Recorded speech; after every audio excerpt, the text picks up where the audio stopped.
अस्सलाम वालेकुम वरहमतुल्लाह। जब आदमी तकलीद की जकड़बंदियों में बंध जाता है तो अच्छे अच्छों को निकम्मा बना देता है।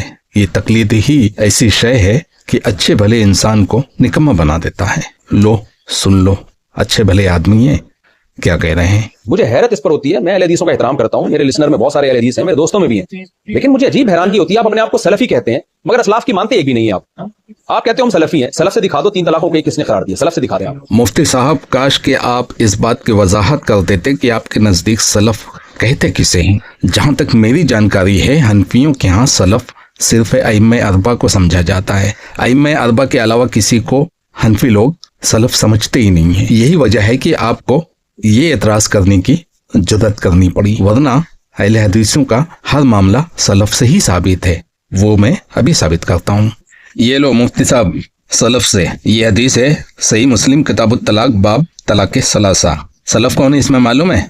हज़रत अब्दुल्ला बिन अब्बास। हमारे नज़दीक सारे साहबा सलफ हैं और कोई भी हदीस सलफ से ही आती है। अब आप फंसोगे क्योंकि आपके नज़दीक तो इमाम अरबा के अलावा कोई सलफ है ही नहीं, लेकिन आप अपना उसूल हम पर नहीं थोप सकते। अब्दुल्ला बिन अब्बास से रिवायत है कि रसूलुल्लाह सल्लल्लाहु अलैहि वसल्लम के ज़माने में, हज़रत अबू बकर के दौरे खिलाफत में और हज़रत उमर के दौरे खिलाफत के इब्तिदाई 2 साल में 3 तलाक़ें एक ही शुमार होती थी। बस हज़रत उमर ने कहा कि लोगों ने तलाक के मामले में जल्दी की है, हालांकि उन्हें इस बारे में मोहलत दी गई थी। बस अगर हम ऐसे लोगों पर 3 तलाक़ें जारी कर दें, बस हज़रत उमर ने उन्हें 3 तलाक़ों के तौर पर जारी कर दिया और हज़रत उमर की खिलाफत ख़त्म हुई तो हमने अपना मामला वापस लौटा लिया नबी सल्लल्लाहु अलैहि वसल्लम की तरफ। और नबी सल्लल्लाहु अलैहि वसल्लम से भी हदीसें साबित हैं। एक सही हदीस पेश करता हूँ। इस मामले में कई ज़ईफ़ रिवायत हैं, लेकिन अलग अलग सनदों से आई है, इसलिए मैं सही हदीस आपके सामने रखूंगा। मिशकातुल मसाबीह हदीस नंबर 3283। हज़रत रुकाना बिन यजीद से रिवायत है कि उन्होंने, देखो ये भी सलफ हैं, रुकाना बिन यजीद सलफ नहीं आपके नज़दीक, सलफ से पेश कर रहा हूँ। हज़रत रुकाना बिन यजीद से रिवायत है कि उन्होंने अपनी अहलिया को तलाक़ बुता थी। उन्होंने इसके मुतालिक नबी सल्लल्लाहु अलैहि वसल्लम को बताया और कहा, अल्लाह की कसम मैंने सिर्फ एक ही का इरादा किया था। तो आपने फरमाया, तुमने सिर्फ एक ही का इरादा किया था? रुकाना ने कहा, हाँ अल्लाह की कसम मैंने एक ही का इरादा किया था। तो नबी सल्लल्लाहु अलैहि वसल्लम ने सुहैमा को रुकाना की तरफ लौटा दिया, यानी रुजू करने का हुक्म दे दिया। फिर उन्होंने दूसरी तलाक उमर के दौरे हुकूमत में और तीसरी तलाक उस्मान के दौरे हुकूमत में दी। अबू दाऊद और तिरमिजी, इब्न माजा, दारमी इन्होंने भी हदीस बयान किया है, लेकिन इन्होंने दूसरी और तीसरी तलाक का जिक्र नहीं किया। रवाह अबू दाऊद, तिरमिजी और इब्न माजा और दारमी। हमारी जनाब हर हदीस सलफ से ही आती है। आप हदीस से साबित करने को बोलोगे, हम हदीस से साबित कर देंगे। आप सलफ से साबित करने को बोलोगे, हम सलफ से साबित कर देंगे। जो भी हम हदीस पेश करेंगे नबी सल्लल्लाहु अलैहि वसल्लम की होगी और वो सलफ से आ रही होगी। तो आपका मुतालबा तो पूरा हो गया, लेकिन आप अपना उसूल हम पर नहीं थोप सकते कि इमाम अरबा के अलावा कोई सलफ नहीं है। हम नहीं मानते इस बात को। हमारे नजदीक सबसे पहली कैटेगरी सहाबा की है, सलफ में से। ये कहते हैं 8 रकअत तरावी है। सलफ में दिखा दो किसी ने रमजान में जमात के साथ 8 रकअतें पढ़ी हो, सिवाय हजरत उमर की वो रिवायत जो मुस्तरब है, उसमें तो कलाम है ना। उसके अलावा कोई दिखा दो किसी ने असलाफ में रमजान में जमात के साथ 8 रकअत तरावी पढ़ी। अभी दिखाता हूँ जनाब, सलफ से दिखाऊंगा, वो भी आपके उसूल से, आपके सलफ में से। इमाम अरबा के अलावा किसी को सलफ नहीं मानते हो ना? लोज जनाब, इमाम मालिक तो सलफ हैं आपके नज़दीक। इमाम मालिक मुतवफ़ा 179 हिजरी। इमाम मालिक कहते हैं कि साइब बिन यजीद से रिवायत है कि उमर बिन खत्ताब ने अबी बिन काब और तमीम दारी को 11 रकात तरावी पढ़ाने का हुक्म दिया। साइब बिन यजीद कहते हैं कि इमाम 100 आयतें एक रकात में पढ़ता था, यहाँ तक कि हम तवील क़याम की वजह से लकड़ी पर टेक लगाकर खड़े होते थे और फजर के करीब ही नमाज से फारिग होते थे। जनाब ये रिवायत बुखारी और मुस्लिम की शर्त पर सही है। इसकी सनद में किसी इल्लत का नामो निशान नहीं है। आप कह रहे हैं मुस्तरिब है, भैया बेदाग हदीस है, कोई जिरा नहीं हुई। मुस्तरिब जिरा को कहते हैं ना, इस पर कोई जिरा नहीं हुई है। क्यों? क्योंकि ये गोल्डन चैन है। गोल्डन चैन बताऊं, सिर्फ 2 कड़ी हैं। बहुत से हदीसों में 7-7 कड़ियां होती हैं ना चैन, सिर्फ 2 कड़ी हैं। इमाम मालिक ताबई से बयान करते हैं, ताबई साहबी से बयान करता है। तुम जिरा किसके ऊपर करोगे? इमाम मालिक के ऊपर करोगे? नहीं कर सकते। ताबई पे करोगे? नहीं कर पाओगे। इमाम मालिक रिवायत करते हैं मोहम्मद बिन यूसुफ से, जो कि ताबई हैं और सीका रावी हैं। बुखारी और मुस्लिम में इनकी हदीसें भरी हुई हैं। इन पर किसी ने जिरा की नहीं कभी।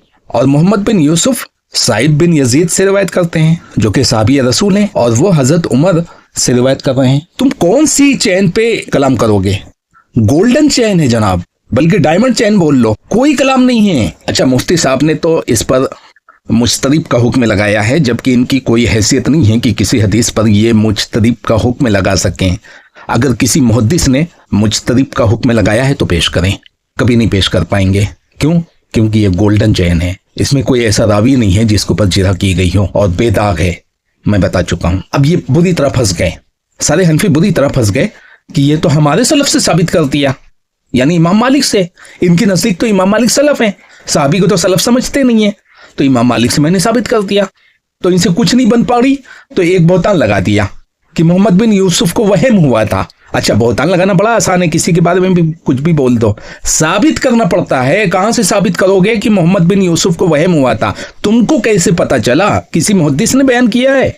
किसने बयान किया है? कभी नहीं साबित कर पाओगे ये चीज। तुम्हारे कहने से क्या होता है कि उनको वहम हुआ था? किस बात का वहम हो जाएगा? हनफियों की आदत में शामिल है कि जब ये फंस जाते हैं, अपने ही उसूल में फंस जाते हैं, तो फिर ये बहतान लगाना शुरू कर देते हैं, और फिर ये नहीं देखते कि कौन मुहद्दिस है और कौन ताबई है और सिका रावी है और कौन साहबी है। ये किसी को नहीं छोड़ते। फिर मुहद्दिसीन का उसूल है कि किसी साहबी पे जिरा नहीं कर सकते। हनफियों ने जिरा किया है साहबियों पे, हनफियों ने जिरा किया है। जब ये फंस जाते हैं ना बुरी तरह, तो फिर इसी तरह की आए बाएं शाएं बकते रहते हैं और उल फूल बकने लगते हैं। साहबी पे जिरा हो सकती है क्या? इन्होंने किया है, मैं साबित कर सकता हूँ।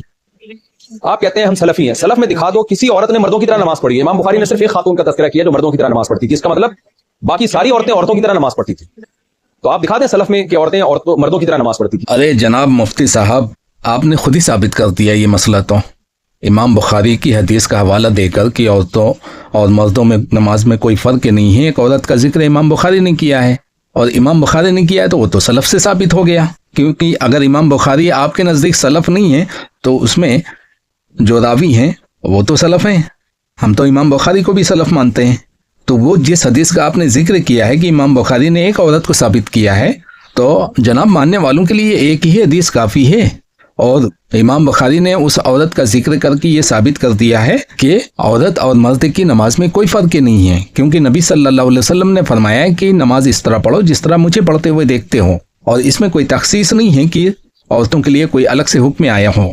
अगर आप तखसीस करते हैं तो औरत के लिए अलग हुक्म दिखाना पड़ेगा नबी सल्लल्लाहु अलैहि वसल्लम से।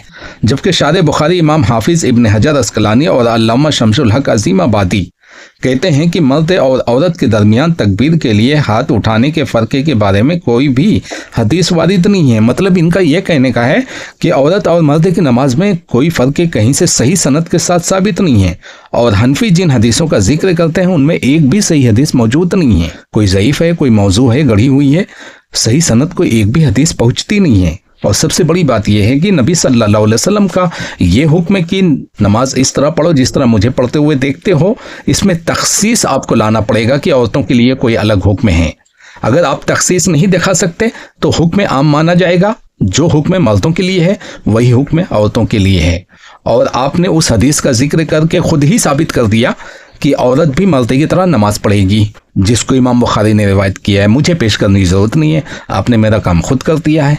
और रहा ये कि वो एक औरत थी, जनाब ये टामक तो ये मारना बंद करो। एक औरत से ये साबित किया है कि औरत और मर्द की नमाज में कोई फ़र्क नहीं है। आप अपनी तरफ से अब झूठ नहीं गढ़ो कि वो एक औरत थी जिसने मर्द की तरह नमाज पढ़ा, बाकी औरतें वो अलग तरीके से नमाज पढ़ती थी। ये टामक तो हैं, जबकि सही सनद से साबित हो गई कि औरत भी मर्द की तरह नमाज पढ़ेगी। अब झूठ मत बोलो। सलफ में आप दिखा दें कि कोई हर किस्म के मौजूद पे मसला को उन्होंने जायज करार दिया, कोई सलफ में दिखा दो। जनाब ये भी सलफ से साबित किया जा चुका है, वो भी आपको टेक करके, इसलिए मुझे अलग से इस बारे में बयान करने की ज़रूरत नहीं है, क्योंकि आपको जवाब दिया जा चुका है। मौज़ों पे मसा करने के बारे में आपको जवाब दिया जा चुका है, आप फिर भी वही रट्टी लगाए हुए हैं। आपको जो जवाब दिया गया है वो गलत है, तो आप उसको रद्द करें। चलो फिर भी मुख्तसर जवाब दे देता हूँ, वो भी आपके सलफ से। इमाम अबू हनीफा के बारे में कहा जाता है, हनफी लोग कहते हैं इमाम अबू हनीफा जुराबों पर मसा जायज़ नहीं समझते थे, इल्ला ये कि उनके ऊपर या सिर्फ नीचे चमड़ा लगा हुआ हो। लेकिन इमाम साहब का जदीद मौक़िफ़ इसके बरक्स है जनाब, क्योंकि इमाम तिरमिज़ी उनका जदीद मौक़िफ़ बयान करते हुए कहते हैं, मैंने साले बिन मोहम्मद से सुना, वो कहते हैं कि मैंने अबू मकातिल समरकंदी से सुना। वो कहते हैं कि जिस बीमारी में इमाम साहब की वफात हुई थी, उस बीमारी के अय्याम में मेरा इमाम साहब के यहाँ जाना हुआ तो उन्होंने पानी मंगवाया और उन्होंने जुराबे पहने हुए वजू किया। बस आपने उन पर मसा किया, फिर फरमाया मैंने आज ऐसा काम किया है जो मैं इससे पहले नहीं करता था, यानी मैंने जुराबों पर मसा किया है, हालांकि जुराबों के नीचे चमड़ा नहीं लगा था। यानी इमाम साहब ने तजलीद, तनईल और तस्खीन की शर्त को साकित कर दिया। लेकिन अहनाफ साहबान कहते हैं कि जुराबों पर मसा के लिए उनका इतना मोटा होना ज़रूरी है कि उनके साथ एक फरसक यानी 5565 मीटर चलना मुमकिन हो। बावजूद इसके जुराबों के मसा के बारे में 9 सहाबा कराम, जिनमें खुलफाए राशिदीन और बादल अरबा जैसे फ़की सहाबा कराम शामिल हैं, सहाबा में से किसी से भी ये साबित नहीं है कि उन्होंने चमड़ा लगी हुई जुराब की शर्त लगाई हो। सहाबा में से किसी ने भी 5565 मीटर की शर्तें भी नहीं लगाई है। इसलिए मुतअद्दिद हनफी उलमा ने मुतलकन जुराब पर मसा को जायज़ करार दिया है। मुफ्ती तकी उस्मानी देवबंदी साहब लिखते हैं, जौरब सूत या ऊन के मोज़े को कहते हैं। दर्स तिरमिज़ी जिल्द 1 सफ़ा 334। और इमाम तिरमिज़ी ने जो इमाम अबू हनीफा का मौक़िफ़ बयान किया है वो जामे तिरमिज़ी जिल्द 1 सफ़ा 167 में मिल जाएगा। जनाब खादिम हुसैन शुजाबादी देवबंदी साहब लिखते हैं, मोटे कपड़े के जोराबे भी मोज़े के हुक्म में हैं, क्योंकि मोज़े के लिए चमड़ा शर्तें नहीं हैं और मोज़े पर मसा की रिवायात हद तवातुर को पहुँचती हैं।